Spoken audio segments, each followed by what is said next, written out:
Welcome to Cosmic Comics, Games and Collectibles, your zen of geekism.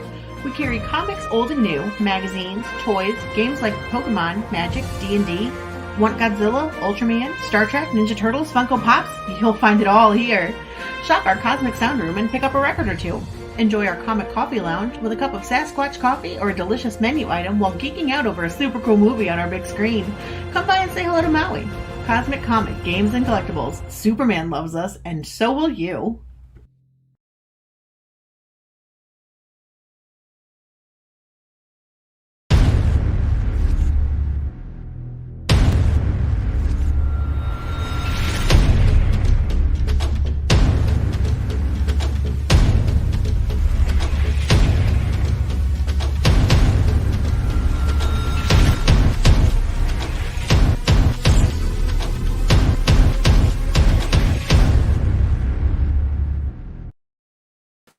And good evening, everybody. I am RJ Carter, Senior Managing Editor here at criticalblast.com.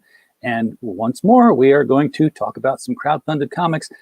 But I think we're going to have a deeper conversation tonight. At least I'm going to try to. We're going to try something different. Yes, I'm springing that on our guest. He has absolutely no idea, no plans, no preparation whatsoever. This is just going to be like, it's not going to be gotcha. I don't do that to our guest. But I am going to make him think. And on his feet even, or on his butt. He's probably sitting down for a stream like this. Anyway, welcome to the show, The Moral Compass, Mr. Mark Poulton. Mark, how are you tonight? I'm doing great. I'm a little nervous now after... What is all of that behind you, by the way? You got a collection. Yeah, I got my wrestling figures. Right above me are some of my books that I've recently produced, and then just all my graphic novels that I collect. I'm a collector. I have some artwork hanging up too in the background. All my trading cards that I've produced in a frame. I don't know. I'm just a big geek. I love all this stuff. I do too, and I wish all mine wasn't boxed up. You know, when I'm in the process of moving from one place to another place. I'm renting a room, so my room is my life. Yeah. But once I've moved on from here, then yeah, I'm going to just. The rest of the house can be trash, but the studio is going to be like the zen of geekism. It looks really cool behind me, but everything else on the opposite end is just a mess from fulfillment of different comic book campaigns. Yeah, all that's unimportant. Nobody wants to see that anyway. But yeah, I'm going to have that going on too, because I've got like 450 Gemini mailers downstairs. I've got the bags ordered. Have you seen our fulfillment stuff that we're doing? Yeah, have you told me about it before? Okay, I got some bags in here. I usually have them close at hand. Tonight I didn't.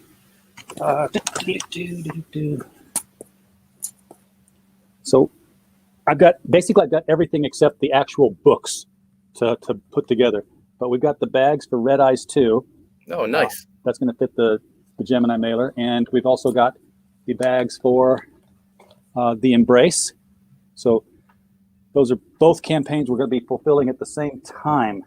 That's awesome. I wasn't expecting that to happen either. but you know, I've got a good place to work, place I'll work on the weekends, and of course I'm going to stream while I'm doing it. Everybody seems to do that when they're fulfilling, right? Have you done that? A little bit. I haven't done a lot, just maybe like a couple minutes here and there, just to show people what I was up to. Yeah, let them know it's happening, it's coming. Yeah. You know, don't panic and don't freak out. So we were talking before the stream that you've done a number of things already. You've done the Graveyard Shift. You've done Sea Dog. Did I say that right? Yes, Sea Dog and Codename Killswitch. Yep. Yeah. I was thinking, did I get the name of the character right? And now your newest character here is Viking Wolf, whom I'm guessing is a werewolf who's a Viking. He's a wolf. He's not a werewolf. He doesn't. There's a human aspect to it that sort of like is his vessel to get to Earth. But this is more, I think, more inspired by like He-Man, Thundercats, with some horror elements thrown in. But he's an actual like wolf creature that is the prince of his world. Yeah, the wolf. when you said get to Earth, that immediately clued me in that, oh, this is going to be completely different. Yeah. So when is this happening then? When's the project? No, I mean the story. When is the story happening? I mean, so it happens in our present day. The main character is Prince Gunnar. He's the prince of the Wolfshire. His father's the king. He has to get to Earth to go after the villain of the story, and he uses this enchanted medallion that transports him to Earth, but it bonds him to a human, and the human is like his almost tunnel to Earth. So it's very graphic. We'll see some of the artwork, but it's you'll get a better idea of it once you see the artwork of how he gets to Earth. Human is this tunnel. This kind of reminds me of like Ultraman, where it's like, the guy would have the little converter thing, and Ultraman would live in limbo. But whenever, what was his name? I'm not even going to try. I think it was Hayata. Whenever he would get in trouble, he'd like raise the thing, and then Ultraman would come to Earth by inhabiting his body and taking his place. I'm looking to the side here nervously because I'm getting one of those things that you don't get all that often on your machine that says, "Hey, we need to restart." Oh no! And I was like, "Why would you do that in the middle of a stream?" I'm trying. It's asked me if I can reschedule it, and I'm like, "Yeah, pick a time," but nothing is working. It looks like it's going to happen at 11:30 if I've done this right. So, yeah, 11:30 p.m. today. That's good. You do that. Don't restart Fingers now. Crossed. Yeah, I hate the ones that pop up and say we're restarting in 5 minutes. Right. No, you're not. Sometimes they don't give you a choice. So it's happening modern day.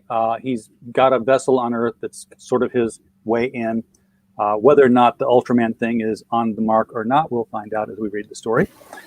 So why is he Viking?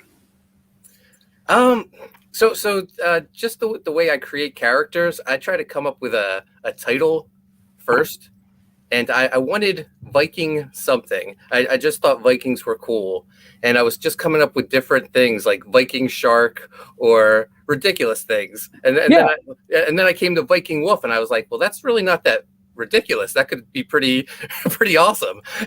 Well, particularly since there are so many wolves right now. I mean, I think even Graveyard Shift. We have werewolves in Graveyard Shift. Yeah, absolutely. But we're seeing a lot of fulfillment right now for Sovereign Wolf. There's Sea Dog is kind of there's another humanistic canine kind of deal. There's War Party. Bonds. Yeah, there's plenty of werewolf books right now. It's a big thing. It's funny you mentioned Graveyard Shift. That's another aspect to the origin. When I was Graveyard Shift is planned out pretty far. Like we have the first 12 volumes outlined, and around volume 6, you're going to start seeing a new version of the Graveyard Shift team. So I was trying to think of characters that I'd like to see as part of that team, and he was a character I first came up with, but I just thought he was so cool. I was like, he needs to be more than a supporting character. He needs to have his own book. So I just kind of kept him on the sidelines until I had time to work on another project. And when an artist I've known for a while, Matt Dalton, I had commissioned him to do some work for me for some Graveyard Shift T-shirts, and I loved his work so much. I was like, you need to do a project for me, and I think Viking Wolf would be the perfect project for you. It's a very cool looking character and a lot of detail in design. I don't know who the monsters are he's fighting. Apparently they're on Earth as well. Yeah, the monsters he's fighting in those sample pages are actually from his world. The Wolfshire. That's how we open our story on his world, and then about the halfway point, then we go to Earth, and the story is going to take place back and forth. He's going to constantly be going from his world to our world. Oh, kind of like Adam Strange. Yeah, that's cool. what are we looking at here? We got. Take a look at the campaign. It's $25 book, which is pretty normal. I'm trying to find the page count here. 40 pages. This can be oversized. Yeah, it's going to be 8.5 by 11. I just thought Matt and Renzo's artwork was so fantastic that I wanted to present it in a larger size, just so people could really enjoy it. So I'm trying to think now. First of all, I know that's bigger than a long box is going to hold. Damn you! But is that sort of like the DC Black Label size book? Yeah, that was one of the inspirations for it. So yeah, it's going to be similar to that. That is cool, though. I mean, bigger canvas for better look at the artwork. And I'm looking at the energy coming out of this. So he's more than just a wolf. He's not just an anthropomorphic wolf. There's something going on here. So his weapon he uses is the blood hammer, and that is powered by the blood of his enemies. So the more enemies he kills, the stronger the hammer gets. Oh, and it retains it. Very cool. Yeah, I'm looking at this blue energy glow coming off of it, and literally like 5 minutes before starting up the stream, I finished watching my review copy of Godzilla versus Kong. So, he's got that blue glowing axe that keeps getting charged up. I'm like, this thing's following me through the night. It would actually be more beneficial if I shared it on the screen here, which sometimes I think I'm doing when I look at my monitor and I'm not looking at the StreamYard thing. So take a look at this, folks. This giant wolf-like creature. Bap, welcome to the chat. Glad to see you here tonight, man. I don't know who's reaching for it, but he's got, anybody who's got a skull belt buckle that they got from the Kill 'Em All rodeo is a bad dude. Yeah, he is. He's the villain of our story, the Toll Man, kind of like a vampire wizard who, has the ability to travel to different worlds. All right, and I like the appearance of the Raven on here too. I don't know why the Raven's there, but nothing says Viking more than a big black raven of Odin. So is that like another avatar of the it's the it's like the sidekick of the villain, the Toll Man. Oh, okay. The Raven's usually perched on his shoulder. So your first pack here, then let's take a look at the featured tier first. This is the fan pack. I don't know. I want to say that she was from the Kill Switch team, but I can't be absolutely sure of that. No. So the fan pack, it'll come with 3 versions of Viking Wolf. There's the Matt Dalton cover, which is the one right there with the hammer. Then there's a cover by Renzo Rodriguez. Then there's a black and white version of the book. All the artwork will be presented in black and white, and that has a Jose Garcia cover. And then around. Yeah. I'm a big fan of Jose's. And then there's the Haunted Pizza Yearbook. I'm a huge 90s fan. And one of the things some of the studios did back in the 90s was put out a yearbook highlighting all the creators that work there and had like exclusive artwork, pinups of upcoming books and stuff like that. So I wanted to do the same thing. So I have all the creators I'm working with. The woman on the cover is a new book I'm developing called Gun Goth. And this will be our first appearance. And, since I love the 90s so much, the cover is going to be foil. You've studied the work of Rob Liefeld. I can tell this is like Viking Wolf, Sea Dog, Gun Gut. Just grab a name, smack them together, and we got what we're doing here. And he did that all the time. It was always like, it was blood, razor fist, hammer. Oh yeah. I worked with Rob for a few years, so I guess it rubbed off on me. it shows, and it's cool. I mean, everything's got this cool '90s vibe to it.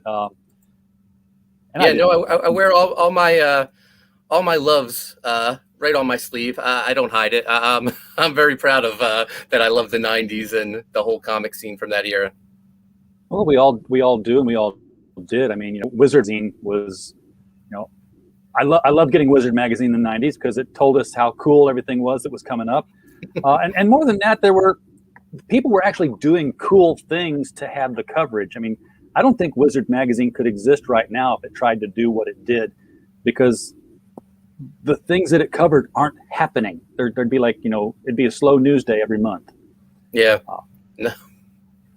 Whereas, in the 90s, Wizard was wild and woolly and crazy and no holds barred, and you never knew what was going to come up with.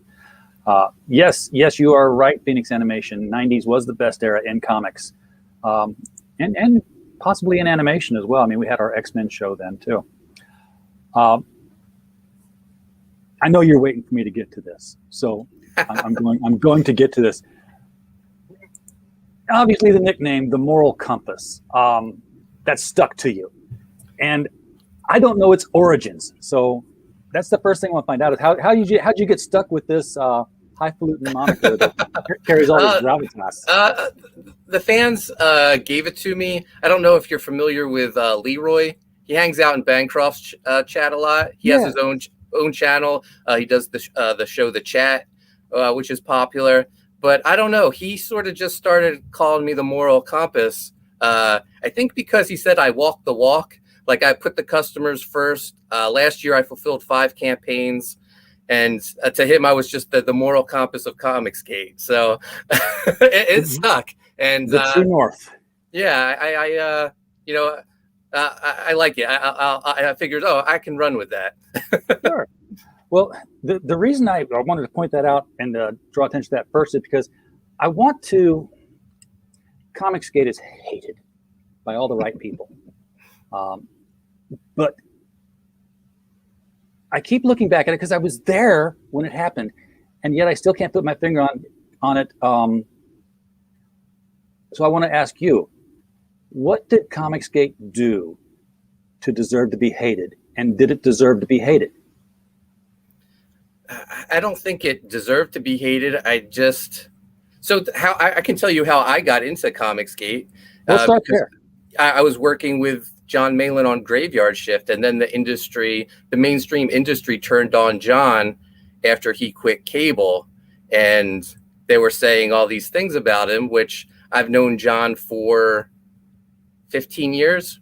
So at the time, I guess I knew him for like 12 years. I was like, these aren't true. I've known John forever. He's a good guy. I could have been one of those creators that, turn on their friend when someone's being canceled, and they're like, yeah, he's a bad person. I'm with you guys. But no, I was like, I'm going to stand by my friend, and I'm going to keep working with him. I know he's a good person. And like, I don't see what's so wrong about, treating customers with respect, and what's wrong with fun comics. It just seems like, I don't know. It seems like stuff I was doing before there even was a Comicsgate. I agree with that. And I've said before that, I never became Comicsgate. Comicsgate was a label that finally described how I felt. And had always felt about how to treat customers. I don't make comics, but in the businesses that I'm in, I believe in the same customer service values, and nobody in competing businesses has ever hated me for that, or called me ists and phobes for having customer service and not calling my customers bad names to their face. In the back room's another story sometimes, because you get the customers that are like that, but you never let that go public. But at the same time, it's like, when somebody says Comicsgate, you know what they're really meaning now, and I don't see it. I take that back. I saw it in extreme corners. It's if somebody says, "Yeah, I'm Comicsgate," and you're a no good blankety blank so and so thingy, there's nothing you can really do about that. No, there's no as much as you can do about that being Comicsgate and trying to argue it, as you can being a Southern Baptist and saying those Westboro guys don't represent us. Even though they call themselves Baptist. Yeah, no, I haven't witnessed anything. I've seen like 1 or 2 comments, and then I almost feel like that's either, some a fake tweet sent out by someone to like cause drama, or it's just like that 0.1% that you can't really, they're not really us. They don't really represent what we represent. Exactly. The vocal minority, Yeah. is sometimes called. So given that there's so much evidence to the contrary of this, Comicsgate is a hate group statement that gets made so much. What does Comicsgate need to do, or if it's already doing it, how long does it need to keep doing it before people come around and realize that what they're hearing isn't true? I think we just keep doing what we're doing. We keep succeeding. Everyone seems to be growing their brand. Plus, we're just having so much fun doing it. Yeah, everybody I see is having fun at it. Yeah, I mean, just all the live streams we're doing, we're hanging out. Some of them get crazy. A couple weeks ago, the CG UK guys had Miss Comicsgate pageant where they put all the male comic book creators through the Face app. Yes, I remember that. I was there for that. That it's just so much fun. I mean, like, I don't know, how could you, if you saw all the fun we're having. I don't know. I think that's another reason why we're so hated, because we're succeeding and we're enjoying it. Yeah, Mr. Yanafui's equal opportunity hater says, "I hate everyone. What's wrong with that?" As long as you do it with equanimity and love. Absolutely. So yeah, you did say that when Malin walked away and the industry turned on, you could have been like the others and turning. What? I don't know how to put this, but what motivates people to side with the industry, I guess, to say, oh, he's left, I need to side against him. Yeah, I'll side against him, because, and not to go all Godwin on this, but when in history classes we were taught that, hey, only 10% of Germany were Nazis at the time. The rest of the people just said, yes, we'll go along because we're afraid. Right. Just the last few years have been so crazy, I think, with the extreme political views on either side, that, I think it's a case where the mainstream, we're seeing the vocal minority. I think a lot of people, they either don't care or they're secretly like, yeah, these guys are just having fun. I agree with them, but I don't want to get involved. Yeah, they don't want to lose their jobs. I get that, but yeah, at the same time, if their jobs aren't going to be there much longer. Yeah, I did a graph, and I was like, from what numbers were available, I said, okay, just give me Uncanny X-Men and Batman, pick a month, and go to every month and put the numbers in and see what. And for the last 20 years, it's not that there's been this huge decline that we keep hearing. In fact, there've been some pretty big spikes, but they were all like one-off events.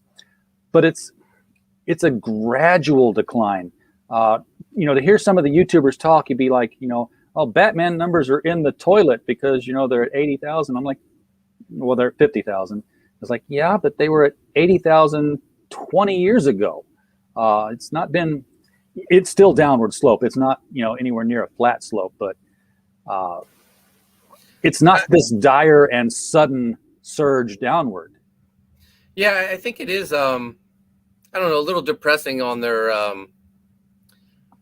I don't know, their need to rely on Batman so much. It would be great if they could start developing some other new characters, or I'm a big fan of Hawkman. Do something cool with Hawkman. Yeah. When James Robinson got on that title, he was I think he was working with Jeff Johns on it as well. They were the first people to actually make sense of what was the most cluster fudge of a continuity that DC had. I mean, right after Crisis on Infinite Earths, Hawkman's history made no sense. It didn't reconcile. Nothing worked. And them coming up with what they did, like, oh wow, they've all been Hawkman and it always works. And here we go. Yeah. And then they had another crisis and messed it all up again. And they gave us this Savage Hawkman. Hey, I'm a little partial to Savage Hawkman, having worked on him. I'm not saying it wasn't a good book. It just, it was like it flew in the face of what had come before. Yeah. Oh, no. But Hail to the Rebel Comics. Glad to see you in the chat tonight. Talking we're talking Viking Wolf. I almost said one of the other wolves. There's so many of them now running around my head. I got to keep them straight. Change is not easy for everyone. You're right, Mr. Yanafui. It's not. But if you're good enough, then you can follow in the model of Comicsgate. And maybe the people who did the turning decided that they weren't confident enough in their own abilities to go out on their own, and they stuck with the comfortable job. Yeah, okay, so Phoenix Animation, you've been in the convention industry, and they've told you not to associate with CG because they're racist. Yeah, and then, you know, your own personal example stands with that. I know Rebel Comics has been banned from some conventions because of CG affiliations and some Vic Mignogna affiliations and opinions. Yeah. Not even affiliations, just opinions. Yeah, no, convention I had, I was told I had a lifetime invitation to it. Suddenly they see I'm working with John, and they're like, oh, you're not welcome here anymore. That's crazy. But the thing is that while they've said that, we've gone a year and a half without conventions, which is really the bulk of Comicsgate's lifespan so far. And Comicsgate really took off late 2017, early 2018, and then we've been in shutdown mode. So it's only recently that the conventions are coming back. It'll be interesting to see how much of a part Comicsgate, how big of a role Comicsgate plays in these other conventions with independent creators, and whether or not they start getting shut out of conventions now that there are conventions. Yeah. And whether or not there'll be, you know, not to put too dire of a spin on it, but whether there'll be actual physical confrontations, a la Mark Waid, bring me the head of Richard C. Meyer if you see him at the convention, kind of deals. That was crazy. That was back in the heated days of. Yeah. Yeah, no, I mean, I've seen some people post already that they've been doing conventions, but I mean, I don't really consider myself a big name or anything, so I don't know. I think I could just kind of go to a convention and not get any problems. I pretty much keep to myself as it is. I even tried to. I guess I tried to be an agent provocateur. Because I was on a panel at a convention, and we were talking about crowdfunded comics and independent comics, and there were like 4 of us, I guess, and I've got the video on the channel somewhere. It can be found. And it came to be my turn to talk, and I pulled my shirt off, and underneath my shirt I had my yellow T-shirt that said, "Ask me about my Comicsgate agenda." So I was flying the flag. And you know what the impact was on all those normal people in the room? Nothing. Yeah. I walked out and one guy said, "What's Comicsgate?" I'm like, "Don't call your customers Nazis." He's like, "Okay." Yeah, it makes sense to me. He was probably like, people actually do that? Yeah, exactly. And you know, good customer service and treating your customers right is why my mouse doesn't want to cooperate with me these past few days, is why you got 184 backers and $13,000 raised in 13 days of a campaign with a long time to go. Yeah, no, it's been a fantastic reception to Viking Wolf. We talked about it before we went live, but we launched. This is my first time actually launching live on someone's live stream, which was nerve-wracking because you think you fill out the form correctly, but you still that your nerves are like racked once you have to click that go live button, just to, like, fingers crossed that you didn't mess up anything. And luckily it went smoothly. And then I just sent out the email from my MailChimp account to the secret discounted tier to all the backers, and everything went smooth. I was so relaxed once the campaign was live. I love it when a good plan comes together. Yeah, you don't want to launch live on a stream and click the button, and it pops up with the screen says, "Something's wrong. You didn't fill out all these things," and it's showing your name and your address and the bank account that you want all the money to go to, and the button that you didn't click. Yeah, that could be bad. I've gotten to where I'll double click one of the tiers sometimes, and it'll start bringing up like I want to back it, and then I finally realized it's not showing my financials, so I don't care if I make that mistake anymore. So that fan pack that we went over earlier, Yeah. That was also, there's a secret discounted tier version of that where you can get everything for $75 if you had signed up for our mailing list. Oh, I must not have signed up for the mailing list because I didn't get the mail. I try to sign up for all of them because I always know that signing up for the mailing list means that you're going to get something cool. Yeah, absolutely. Yeah, I try to do the same thing. I can't follow what's going on in the chat, so I'm not going to even try. And then after that, you got the basic books. Here's this book, and the other book. They're all $25. Yep. And you can get the Haunted Pizza Yearbook, $25. So I know that the Viking Wolf book is 40 pages, maybe 42, 44. It's the stretch goals come along. You'll put things in there like pinups and stuff. Right. Tell me about the Haunted Pizza Yearbook. I know what it is, but I don't know physicality of it. So the Viking Wolf books are printed oversized. The Haunted Pizza Yearbook is printed normal comic size. It's going to have a foil cover. The page count right now is 20 pages. That may be something that I might add some extra pages to as the campaign continues. But right now it's 20 pages, and it's all bios of the creators I'm working with, and then pinups from those artists that I'm working with. So it's a good mix of information and artwork that you might not have seen anywhere else. All right, and then you got the mix and match kind of tiers that come along here. You can get both covers for $50. That's all three of them for $75. And I'll tell you what I told the guy last night.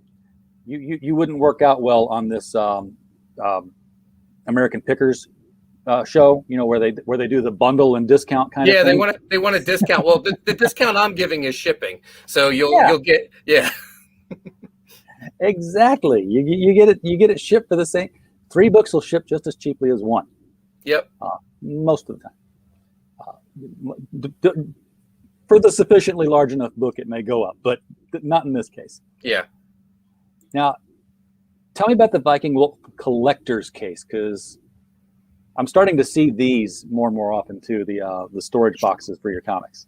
Sure. So let me see if I can grab one. Oh, well, I'll give you the full screen too if you got it. All right. Let me just hold on a second. While he is doing that, we will simply talk about this. This is the Viking Wolf collector's case. It will it'll come with the covers to book 1, which I don't know what that means. I'm going to find out. The black and white artist edition, the foil cover Haunted Pizza Yearbook, and metal trading cards. It's got that magnetic closure, just like the packages you see from Alterna. In fact, this might very well be, an Alterna with an insert. We'll find out in a moment. All right, I'm back. so my laptop was actually on top of this. So hiding. Yeah, I didn't think this through thoroughly. So here it is. It's these cases are available at BCW online, and you print your custom artwork and you slide it in the front on the spines. It has the magnetic closing, like I believe I heard you saying as I was grabbing this. But yeah, it'll be filled with all the books we're offering in the campaign, the 3 versions of Viking Wolf, the Haunted Pizza Yearbook, a metal trading card. And as the campaign's been going on, I've actually been adding stuff to it. And I've been adding stuff from my back catalog of work. So I've added the Coney Waves First Wave collected edition. This is my earliest work. Okay. And then I added the Coney Waves Demon Slayer retailer incentive cover, which I drew the cover. I'm not just hashtag just a writer. I actually can do some artwork. So yeah, we keep adding stuff as the campaign goes on, and we'll probably add more. Yeah, and I was talking about how the oversized book, if it doesn't fit in the long white box, that kind of a case is perfect because now you don't have to worry about putting it in your long white box. You put it on your bookshelf, and it's it's protected like a big fat hardcover book now. Yeah, I was a little nervous at first because I didn't know if these collector cases would hold Viking Wolf since it was oversized. But they actually make an oversized case, so I was able to do the collector cases with this campaign, which some of my backers have told me that's the only way they're going to back my campaigns now. So I have to have them for everything now. At least 17 of them said that because that's how many have been claimed. Yeah, it's got to fit. And doing fulfillment myself, I had somebody who said, "Here's my books. They're oversized." I'm like, "What are the dimensions?" And I'm like looking at special boxes now. I'm like, well, this box will fit, but it's like 2 inches bigger on one side, and the books are just going to wiggle around. And then I found U-printing. And with U-printing it, they're like, what are the dimensions of the box of what you want to put in? I'm like, this by this by this. And they'll laser cut the box Oh, wow. to fit that. And not only will they do that, but they will print on it whatever design you give them. I mean, they'll laser cut the design, send you the PDF, and you put the artwork on it. So like you want it to fold it up and look nice. And then you say, okay, print 150 of these boxes and print this artwork on it in this way. Nice. And then you got something like this, but not with the clasp, and it's going to get all beat up in the mail. But that kind of thing. But yeah, the important thing was that it keeps the book from having that wiggle room in transit. Because that's how it's just going to get beat up. This artwork right here, this is Viking Wolf coming to Earth. I said that the human, Travis, is like his tunnel. This is, unfortunately for Travis, how Viking Wolf. So wait a second, is that reproduced here in a larger size where I can scroll down to?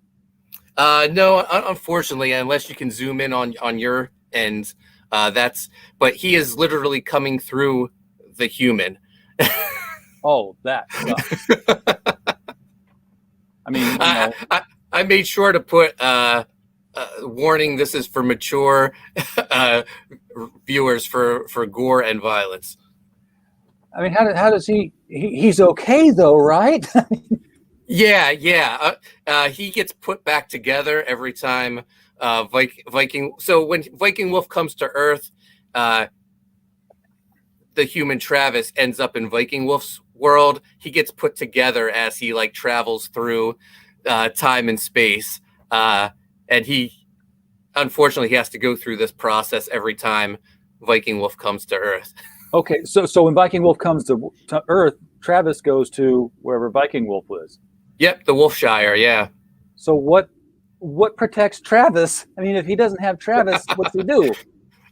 So Travis has Viking Wolf's sidekick, who the readers will meet. Reef. He's a little one-legged fox. He has a prosthetic leg that he lost. He lost one of his legs in battle, but he sort of is like Travis's keeper, while Travis is in the other world. Okay, well that protects him there. I don't know how safe Travis is on Earth, but let's just hope he's not like a gangbanger. He's just a computer geek. He sits at home and plays games. Safe from everything except heart failure. And now this is this is page 11's original artwork. More from Dalton. Yeah. Matt donated all of his artwork from the book to the campaign. So yeah, it's we sold a couple pieces already. It's just I actually have it all here. It's just amazing artwork. This is the page. This is page 1. So page 1 is him coming through. Yeah, he's in battle. So it's. I'm sorry, I didn't have I wasn't looking the right direction when. So just a sample of what his original artwork looks like. I'll share some. I'll share one more. Okay. So that means he did all this the traditional method. Yeah. This is digital. No, he likes to work traditional. Occasionally he'll clean stuff up digitally, but yeah, he still likes to do pencil to paper. Yeah, that's what I love. If I can get artwork I don't need a digital print. I like to know that I can go out there and buy the page if I really, really want to track it down. So you got, page 1, 11, 15. Or were you selling all of them or select ones? all of Matt's art. Renzo said I think did most of his stuff digital. He said he might have a couple of original pieces, but that's up to Renzo if he wants to sell them to people. Okay. Now, page 24 is worth an extra $100. I just thought it was cooler looking. I was going to say, how did you come to this determination? Well, I mean, I can show you the page. I just think it's, I don't know. It's just a great shot of our villain. It is a lot of cool detail in it. So I don't know. I just thought it was worth a little extra. Yeah, that's a very cool shot. And page, that's not the last page. 24 will be in the middle of the book somewhere here. But it is a cool shot. Now, this obviously is it's a two-page splash. So yeah, $600. That should have been $800. And that's just so cool. You can see how big Viking Wolf is here. He's hulking. This is the picture that you used for the video thumbnail at the top of the page. Yep. Which I'm not playing videos anymore because my frame rate on these things just suck, and all I do is make them look bad. So until I come back next week with my Ethernet cable and plug directly into the router, I'm not going to do video shares for the next few days. Yeah, you just got all the original artwork is in here, which I'm seeing a lot of double page splashes, so it'd be some huge cinema. Now this, I'm guessing, is your human character. Travis, yes, Travis. That's yeah. You know what? I can find it's his little. It's the wolf sidekick is next to him. So he's just kind of giving him a history lesson of everything that happens. Okay. See there he is right now, and the villain, the toll man. It's like a holographic book. He's not really there. He's just his images coming out of the book. That makes sense. I got it. So he's not being confronted right here. He's like seeing what the book is telling him. Yeah. Very cool. And now all of these have been sold. No point at looking at these. You've missed them already, folks. So you do have the 3 versions. This is the best place to see the covers now. You get the Matt Dalton cover, the Renzo Rodriguez cover, and the Black Artist Edition. Now, so Artist Edition that tells me that it's more than just that the pages are not colored. There's more content in here in addition. It's just the same book as the other ones, but it's just black and white. There will be bonus content too, but it'll be black and white bonus content compared to the color bonus content in the regular books. Okay, I got it. And I've heard of Renzo Rodriguez. I've heard of Jose Garcia. They're both huge names. I probably have heard of Matt Dalton. It's just not ringing a bell with me right now, so I don't know where I've heard of him from. Yeah, Matt just worked on one of the Graveyard Shift supplemental stories for Graveyard Shift 3, but he's also done covers for like Red Sonja, Vampirella, stuff like that. I think he even has like a Ninja Turtles cover coming out soon. Okay, so yeah, no slouches here. Artwork is decent no matter which one you pick. Yep. And then of course here's the giant version of the Haunted Pizza yearbook. Yep, and Renzo did this cover. So I know this is Gungoth as the character. Is Haunted Pizza going to be the name of the book when she finally appears? No, her book will be called Gungoth. Haunted Pizza is just the name of my company that I have with my son that we publish everything through. Well, how did I not know that? Does that is that like printed on the books that you? Yeah. The Graveyard Shift, we don't put like an imprint on it. It just says on the inside cover, like my company's Haunted Pizza, John's is Secret Door. But like the U.S. Assassin books that I just put out, they had all the Haunted Pizza logos on them. Sea Dog will have it. Viking Wolf, they'll all have the pizza slice on it. I'm going to have to look for that now because first of all, I didn't ever see it on the covers when we were doing Sea Dog and Kill Switch. And second of all, dude, you got to get hats. Yeah, I'm working on it. We have T-shirts available now. I sell all my shirts at graveyardshiftmerch.com, and there's Haunted Pizza T-shirts there.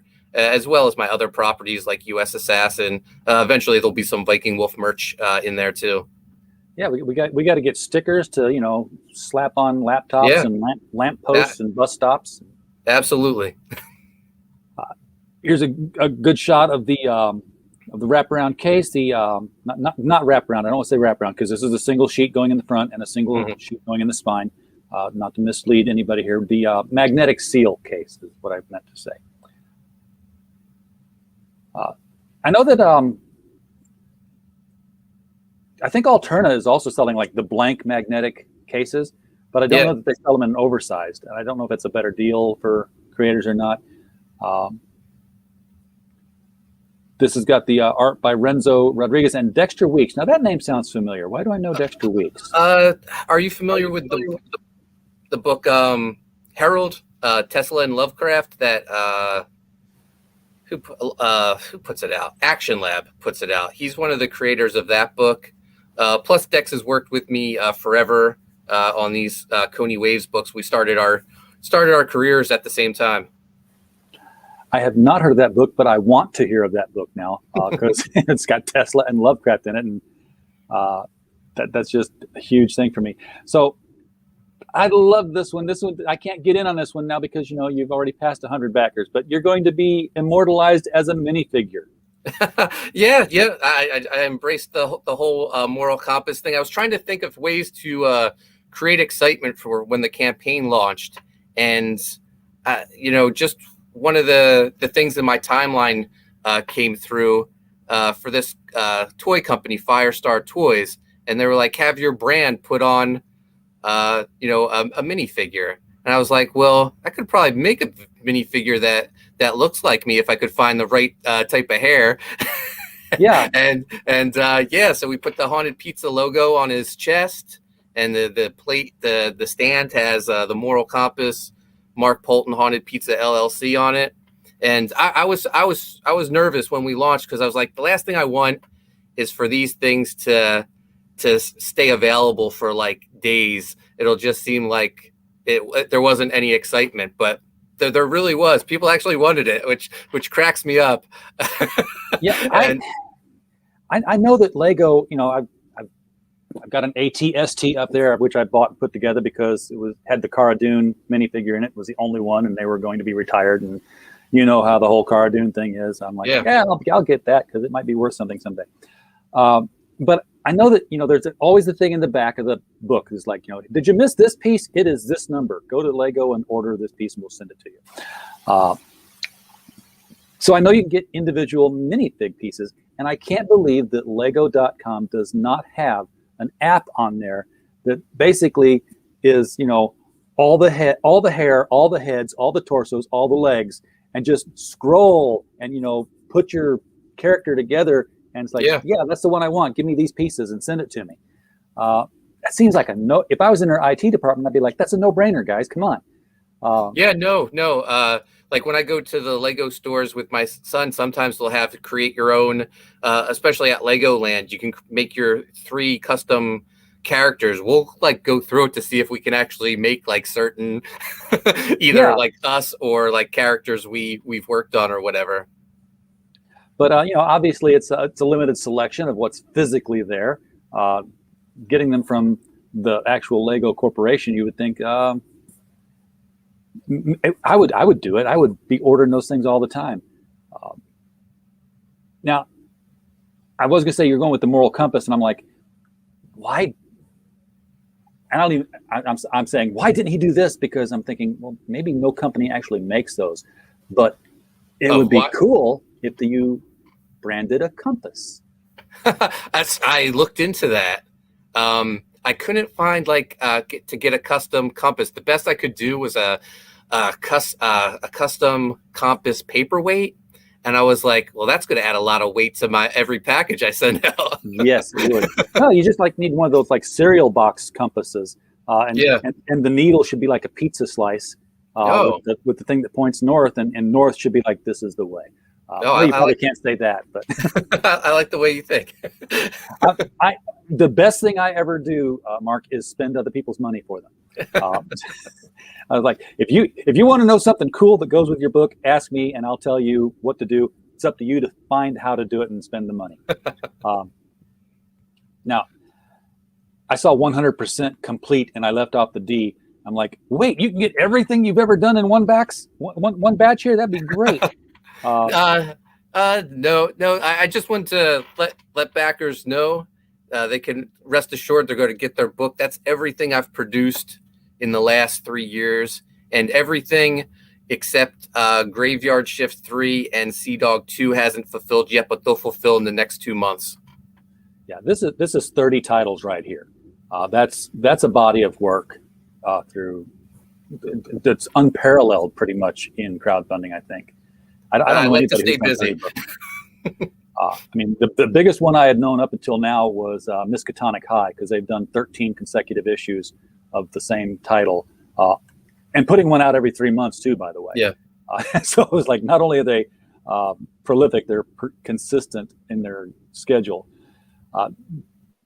You've got this. I think you knocked out the first 2 stretch goals already. Yeah, we knocked out the first 2 in the first day, which was amazing. The first is one, that the biggest you've done? I mean, as far as the launch goes. Yeah, the biggest launch not called Graveyard Shift. So yeah, I'm very pleased with this. So you got a foil trading card by Ott and stuff, which will be I'm sure Viking Wolf. I didn't see the picture to look at. Yeah, actually, if you go to the updates, I think there's the card artwork. Oh, well then I will go to the updates, as well as the artwork for the print. And yeah, I update people on what I'm adding to the collector's cases. So you'll have to scroll down to like. yeah, that's my earliest work. I know I'm slowing down, but they're pretty. Pretty pictures. No. They're just okay. So Nothing see wrong more. with that. Okay, second stretch goal unlocked. This is the print that's going to come out. Yep, and that's by Eric Nienoltowski, who did Shadow Sentry. Yeah, and this is a 6x9 print. So basically, this is a comic backer. The board, the bag and board size, which is cool because you can put it in a bag, seal it up, and slap it right on the wall that way, and it's protected and it's fully visible. This is the artwork for the $15,000 stretch goal. That's going to be another trading card. That's Viking Wolf sidekick Reef.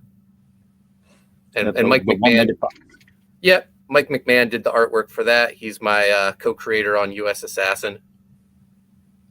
Yeah, I remember. I remember talking with him last time. So yep, you've got to hit what for this now? 15,000. 15,000. Yep. And as we started this, you were at 13,442. I have not refreshed it. I'm gonna do it just to see what happens.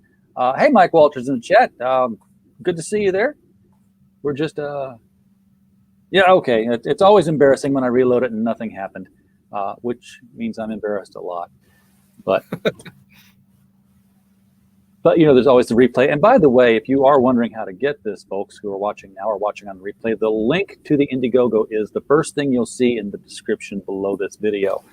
So we encourage you to click on it and get yourself a nice perk. $100 here is going to get you 4 comics, including the black and white artist edition and the Haunted Pizza yearbook, which will show you all the characters and creators. Well, not all the characters, but many of the characters and several of the creators that Mark has worked with, including, I'm going to say, at least one character that hasn't appeared yet. So you'll get a glimpse into the future. Are there more future characters in this book that might entice people to get into it? Gungoth is the only new one we're introducing in this volume. But if this seems like it's been pretty popular, so hopefully we'll do it again, and I'll introduce. Actually, you know what? There are other characters that haven't appeared yet. Black Owl, which is a book that I'll probably launch next year. You say which owl is, like the bird, or owl like the guy who sells pizzas? like the bird. Okay. And and Jester, who is a character from a graphic novel that I actually, it's completed, it just has to be colored, called Loose Threads, and it's about what happens to comic book characters when their titles are canceled. Oh, I love it. I Yeah, love it. That's like Grant Morrison did something like that in Animal Man years ago, like decades ago. yeah. The idea came to me when I was working on Savage Hawkman. At the same time, I was writing Evangeline for Rob Liefeld at Image. Evangeline got canceled out of nowhere. I thought we were doing well, and I was like, "Well, I still have Savage Hawkman." And then, and then, And then no, Rob, you didn't. yeah, and then I didn't, and I didn't have anything ready to go for myself, and that was like the biggest lesson I ever learned in comics. I'll always have something on the back burner for when one project ends. I'll have another thing ready to go, and it just came from the idea. It was like those two stories, Evangeline and Savage Hawkman, we weren't done telling that, and I was like, what's going to happen? Those people are never going to get the real ending to those stories. And I was like, the characters must be thinking the same thing. Like they need to, they have a destiny to fulfill. What's going to happen to them? So they break out into the real world and they try to track down their creator. I like that idea. Yeah, there's nothing worse than having a book unfinished. It's been almost 10 years and I still haven't forgiven Archie for not completing Afterlife with Archie. Oh, yeah. Because they ended on a cliffhanger and the next issue is going to be the last issue of that story arc. I'm like, you can't do this to me.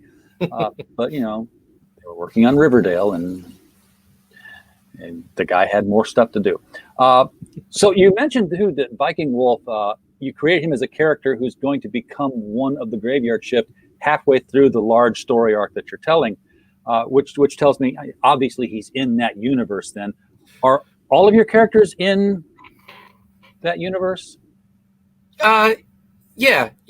All my characters take place in the same universe. I don't know if I misunderstood you, but Viking Wolf isn't going to become a member of Graveyard Shift now. He was just when I was thinking of creating new characters for Graveyard Shift. He was like an idea I came up with, but I was like, I liked him so much. I didn't want him to be part of a team. I wanted him to have his own solo book. So I took him off the plate for Graveyard Shift. I gotcha.